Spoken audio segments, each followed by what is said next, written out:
करुणा सिंधु, हे प्रभु, न जाने क्यों मेरा मन कांप रहा है। कोई डरावना भय मेरे मन को व्याकुल कर रहा है। कहीं मेरे पुत्र के प्राण संकट में तो नहीं। हे दया सागर, इस दुखियारी माता पर दया करो। मेरे पुत्र की रक्षा करो प्रभु, मेरे पुत्र की रक्षा करो प्रभु, मेरे पुत्र की रक्षा करो।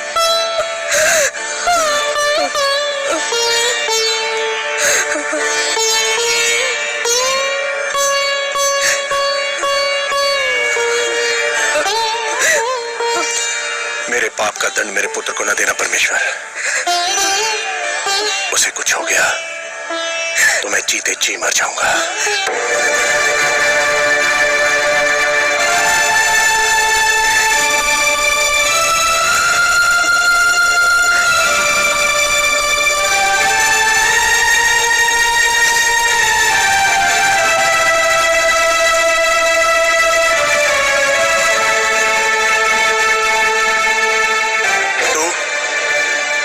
क्या करने आई है यहाँ?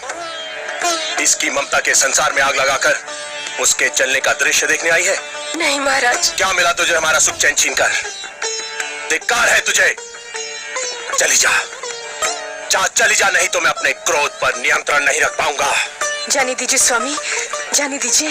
आप नहीं जानती महारानी सुनीति, ये सब इसी दुष्नारी का किया धरा है।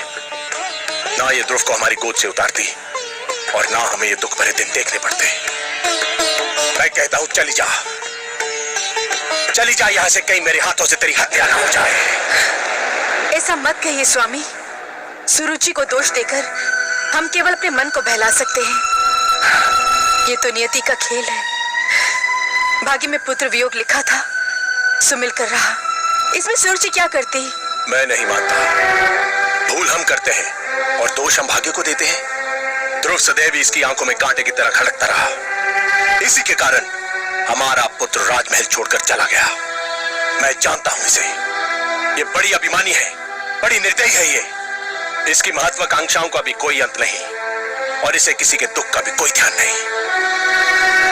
मैं तो कहता हूं कि यदि इसका उत्तम कहीं चला जाता तो इसे पता चलता कि पुत्र वियोग क्या होता है। ये आप क्या कह रहे हैं स्वामी?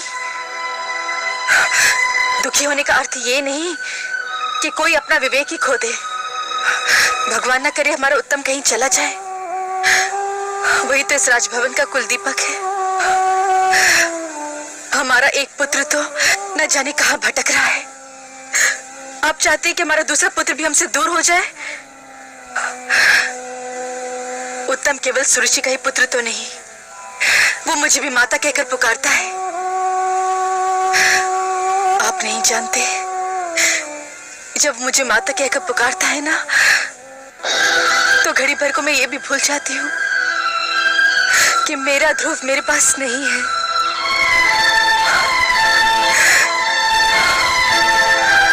उत्तम के लिए कोई भी शब्द आप अपने मुंह से मत निकालिएगा। सुना तुमने सुरुचि? सुनी तुमने इस दुखियारी माँ की बातें? ऐसी होती है ममता, इसे कहते हैं माता। तुमने इसके पुत्र के विरुद्ध क्या कुछ नहीं किया,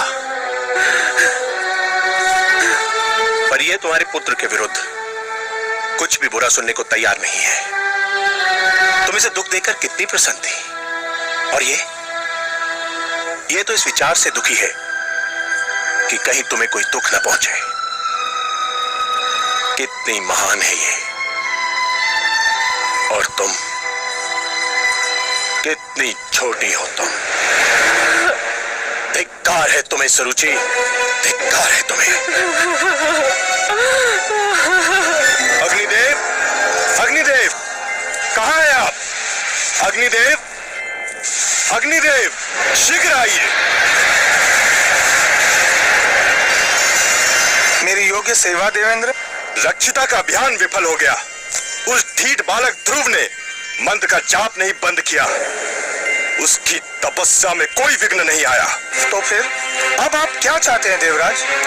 अब आप उस बालक के चारों ओर अग्नि का ऐसा घेरा डाल दीजिए कि वो भयभीत होकर मंत्र ही भूल जाए। जैसे भी हो उसे रोकिए।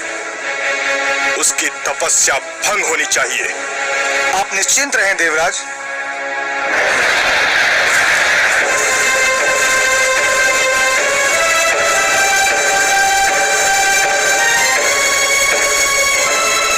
ओम नमो भगवते वासुदेवाय।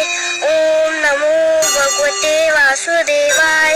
ओम नमो भगवते वासुदेवाय। ओम नमो भगवते वासुदेवाय। ओम नमो भगवते वासुदेवाय। ओम नमो भगवते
शक्तिशाली बलवान दैत्य मेरी शक्ति का लोहा मान गए। बड़े बड़े दानव मुझसे टकराकर चूर चूर हो गए, पर ये छोटा सा बालक किसी के वश में नहीं आ रहा। आप तो बड़े प्रतापी हैं अग्निदेव, आप भी उस नन्हे बालक से हार कर चले आए।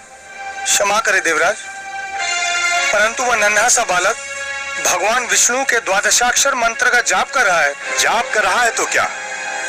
आप तो जानते हैं देवराज, जो भी मन से भगवान विष्णु के द्वादशाक्षर मंत्र का जाप करे उसके शरीर में दैवी शक्ति उत्पन्न हो जाती है। और इस समय ध्रुव के शरीर में मुझसे भी अधिक ताप है। मेरी लपटें उसका कुछ नहीं बिगाड़ सकती। तो उसके और निकट क्यों नहीं गए? उसके सर्वथा निकट जाकर उसे भयभीत करना चाहिए था। असंभव था देवराज। यदि मैं उसके निकट जाता तो स्वयं भस्म हो जाता। और इस समय उसमें जो शक्ति है उसे कोई भी पराजित नहीं कर सकता। नारायण नारायण, आपने सत्य कहा अग्निदेव। ध्रुव के शरीर में जो शक्ति आ गई है उसे कोई भी पराजित नहीं कर सकता, क्योंकि उस शक्ति का नाम भक्ति है। अग्नि, जल, आंधी, झंझा, बाढ़, ऐसी कोई भी विपदा ध्रुव को डिगा नहीं सकती। एक बात कहूं देवराज? कहिए देवर्षि। बात क्या, एक छोटा सा परामर्श है आपके लिए। तो प्रदान कीजिए। अग्निदेव, ध्रुव के पास जो ज्वाला चक्र छोड़ आए हैं वह ध्रुव का तो कुछ नहीं बिगाड़ सकता। हाँ, वन के निर्दोष पशुओं को अवश्य क्षति पहुंचा सकता है। इसलिए यदि आप उचित समझें तो अपने इस क्रोध की अग्नि को शांत कर लें। आप ठीक कह रहे हैं देवर्षि। अग्निदेव, हमारी चिंता का विषय तो वह बालक ध्रुव है। जंगल के वे निर्दोष प्राणी नहीं, कृपया आप शीघ्र जाइए और जंगल में लगी ज्वाला को शांत कर दीजिए। जो आज्ञा देवराज।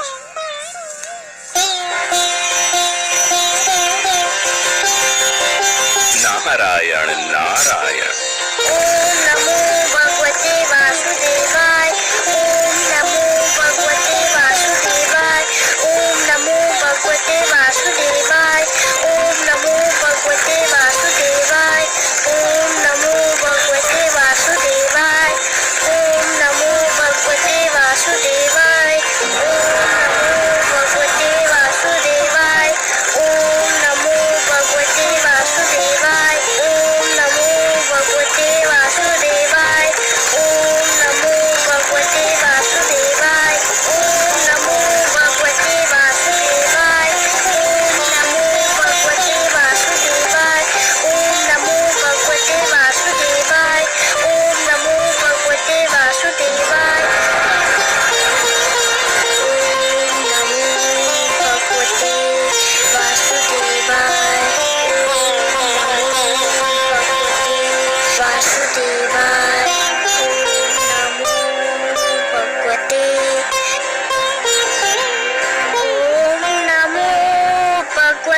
वासुदेवा।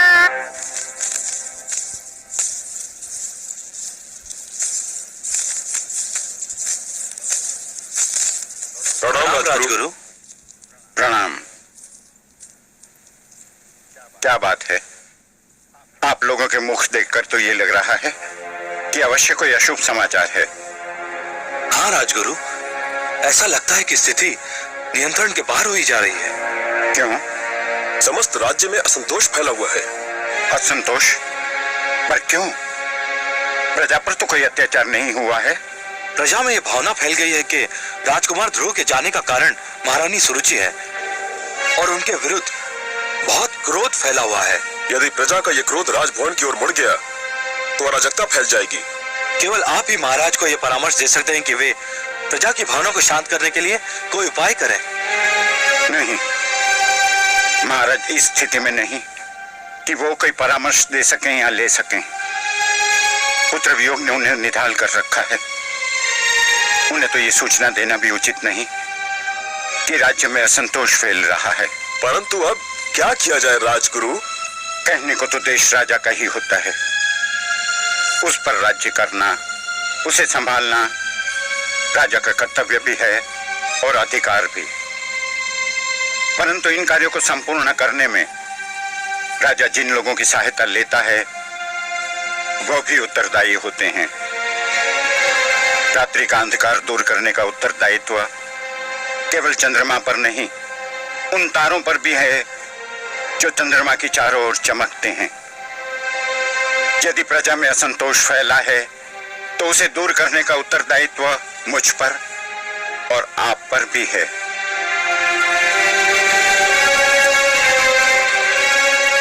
अब प्रजा को समझाइए कि राजकुमार ध्रुव जिस अभियान पर निकले हैं, भगवान से विनती करे कि वो अभियान पूरा हो। ध्रुव का अभियान पूरा हो गया तो सब कुछ अपने आप ठीक हो जाएगा। जाइए और प्रजा को समझाइए कि राजभवन में बिखरे दुख को अपनी भावनाओं से और बढ़ावा न दे और ध्रुव की रक्षा और इच्छा पूर्ति की प्रार्थना करे। जो आज्ञा राजगुरु।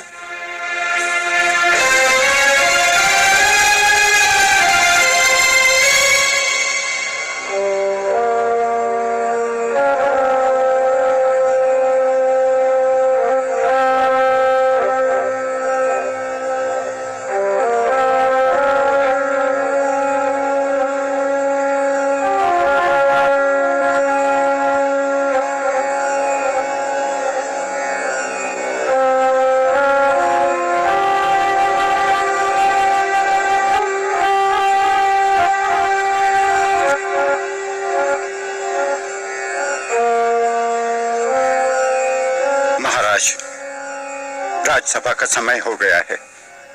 आप यहाँ क्या कर रहे हैं?